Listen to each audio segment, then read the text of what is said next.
The girl who died 6 months ago had been ordering takeaway for months, and she ordered at 4 a.m. every time. Every day, the delivery man would receive an order from a girl. There are all sorts of strange notes written on the order. As long as the delivery boy is handsome, she can have rice instead of vegetables. And the girl always wore a cartoon mask when she picked up her order. At first, Tony didn't care, but enjoyed the experience. But 2 days ago, the girl suddenly stopped ordering. Nearest she ordered again on Thursday, a few hours earlier than the previous daily habit. But the pickup order still got Tony. But this time the girl didn't leave a note. When Tony delivered the food, the girl was still wearing a face mask, but she didn't seem as cheerful as before and there was some concern in her eyes. She pinched Tony's hand when she took the delivery. Then she quickly closed the door. This unusual situation attracted Tony's attention. He wanted to knock on the door to ask about the situation, but there was no response from the room. Soon, the noise of the knocking attracted the neighbor next door. He angrily blamed the delivery man for his behavior, but at the same time, the neighbor's words, however, turned Tony's concerns into doubts. He said no one lives here. Tony explains that he's been delivering to this house for 3 months, but the neighbor repeated that no one had lived here for a long time. Are you bringing food to the iron gate? The neighbor thought Tony might be a thief and told him to leave or he'd call the police, but it was these words that alerted Tony.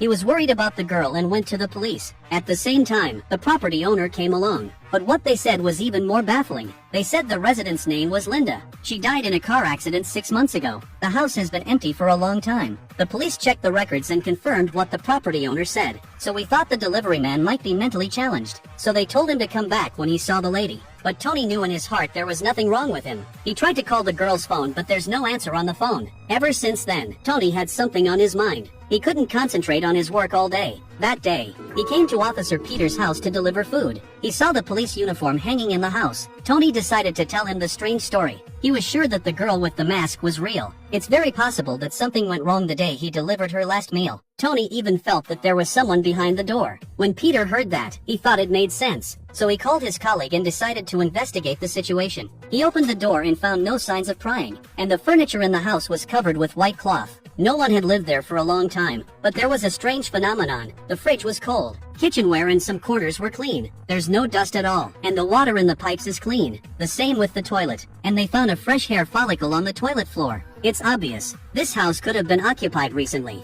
but the layout of the house gives the impression that it's unoccupied. The policewoman Carla also found a computer and an internet connection. One thing she couldn't figure out. You said the girl had a car accident in May, but from May 13th, the network's usage history is blank. But 7 days later, the network was still in use, and the time period of use was similar to the previous one. She's been using the same websites and playing the same games. Did the girl come back to life?